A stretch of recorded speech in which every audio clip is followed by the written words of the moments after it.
Today we're catching some sun and waves with Helen, a QHS MAC member whose life is as vibrant and refreshing as a seaside breeze. What currents brought her to the sunny shores of the quantum shift? Let's surf behind the scenes to see the waves she's been riding. I'm Helen. I'm blessed to be a member of QHS and I'm honored to serve on MAC. I was born on the island of Kefalonia in Greece. I come from a line of strong women. My parents and grandparents on both sides were honorable people with good character, and they survived many losses and poverty and famine due to World War II, then the Greek Civil War, and then an earthquake that destroyed our island. But they would always just bounce back and do whatever they had to do to survive. My dad was an entrepreneur, but he's most remembered for his generous heart. He would give the shirt off his back to anyone in need. And my mother became a dentist at a time when it was very unusual, especially in Europe and especially for a woman. And this was with the encouragement of her mother, who only had a first-grade education. My parents married after my mom finished dental school, and I was born in 1954 in a makeshift hospital in a tent a year after the earthquake. So, at the age of 2, I had diphtheria and was very sick and almost died, but I recovered, and I really didn't have any other major health issues as a child. The economic situation on our island had become so bad after the earthquake that my dad decided to leave for Canada when I was just 4 because he couldn't get into America. He started out as a dishwasher, and he would send money home to my mom in Greece. One of my earliest recollections was a milkman and his family that lived in our neighborhood. And the kids were always very dirty and tattered, and a lot of the people didn't let their kids play with them. But I always felt bad for these kids. So one day my mom was taking a nap, and I went into her purse and I took $50 in Canadian money, and I took the kids to the neighborhood store to buy them candy. Well, the store owner knew my mom, so he returned the money. But my mom said she knew for sure right then and there that I was like my dad, that I just wanted to help people in need.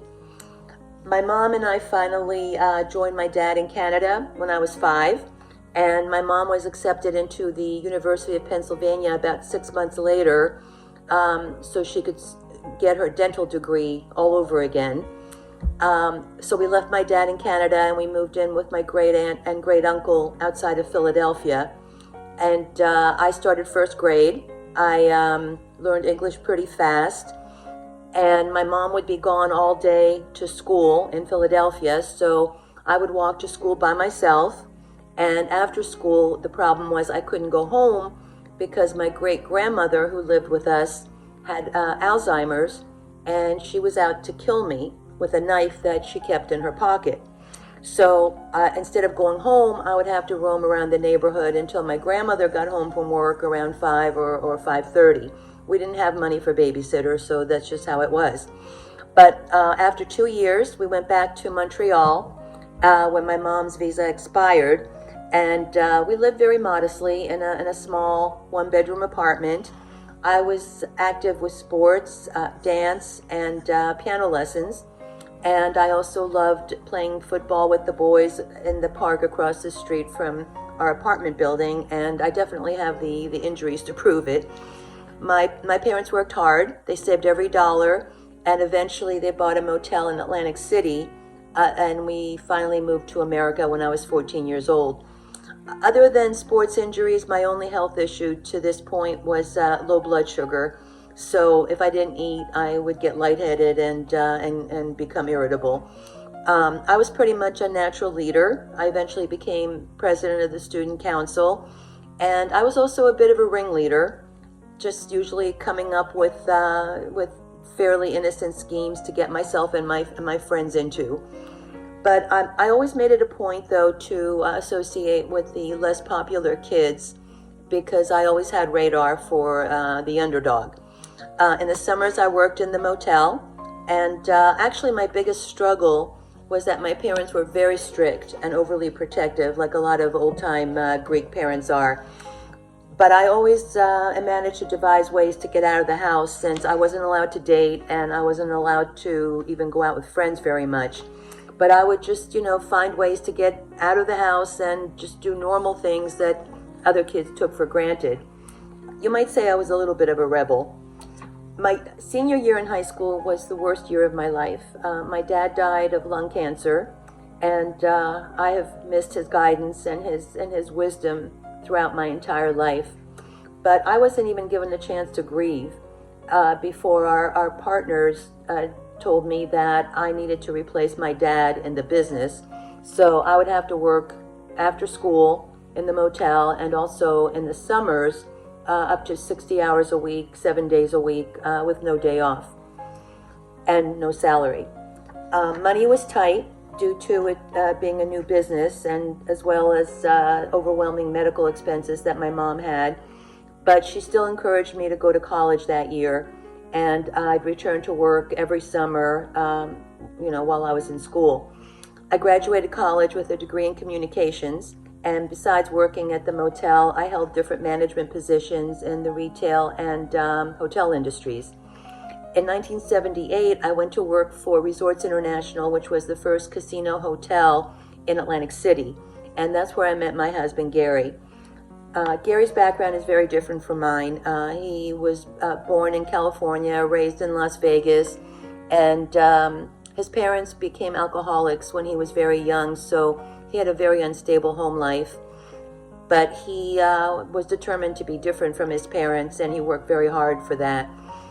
Eventually, he became a golf pro on the Australian and New Zealand tours, and then ended up back in Las Vegas in the casino industry. And then he was eventually recruited by Resorts International to help start the first casino in Atlantic City, and he became the youngest executive at the age of 25.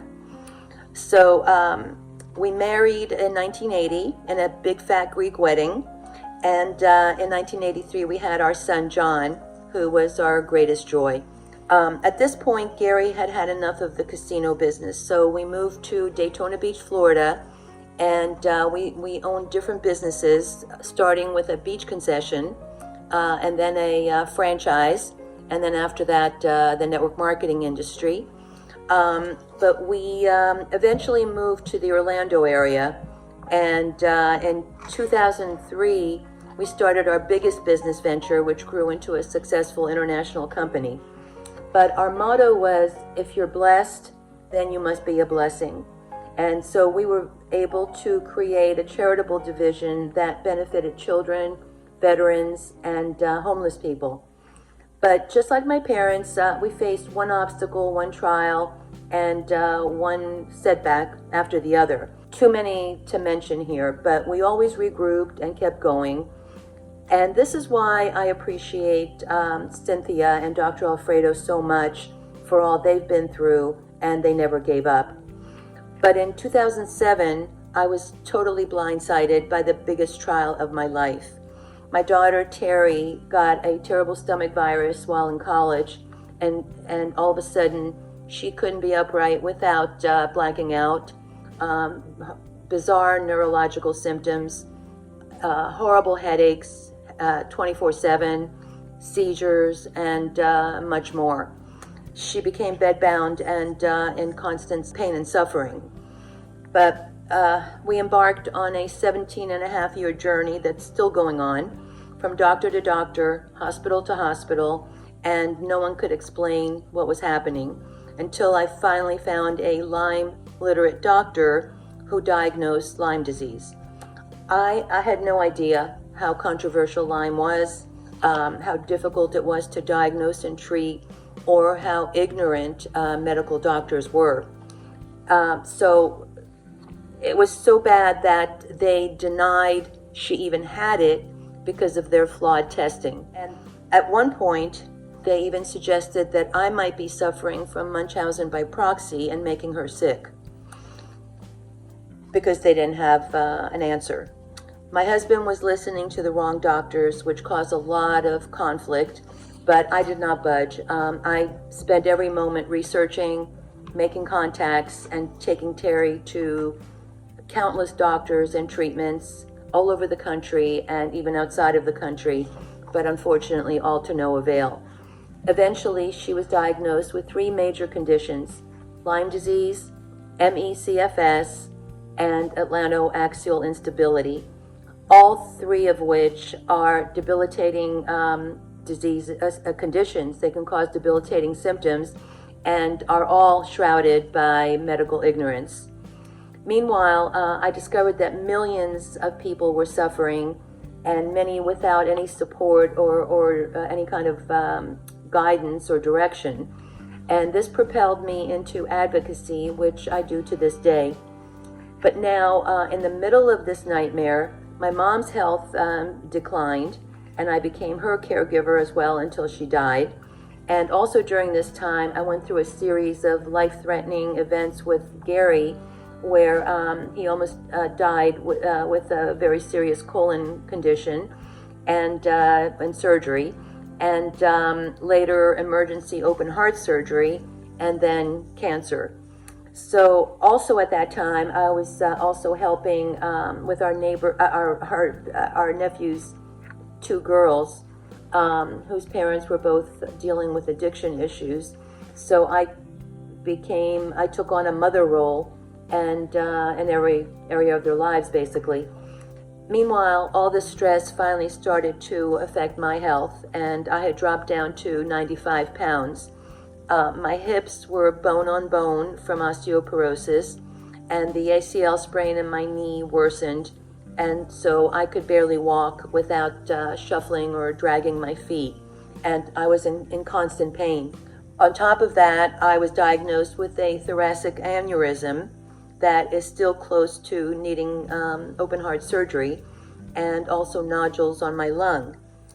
I joined QHS in April 2022, and I brought a lot of other people with me from the Lyme community and others who are suffering.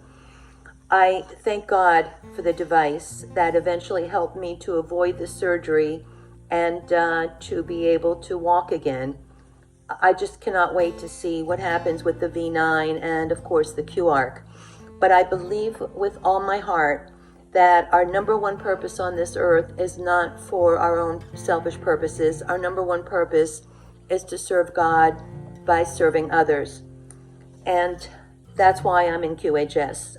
Not only for my daughter, who I want to see out of bed and living life more than anything in this world, and also for Gary and I to be healthy enough to enjoy our children and also our 2 grandsons, but also for all the people that I can help with this technology. I just thank God for Dr. Alfredo and Cynthia. They have changed the course of my life, and I assure you that I will pay it forward in any way that I can by passing this blessing on to as many people as I can that God will lead me to. Join us on the Prequel, where every story matters and every voice is heard. Because here at QHS, we're all about healing, learning, and growing together.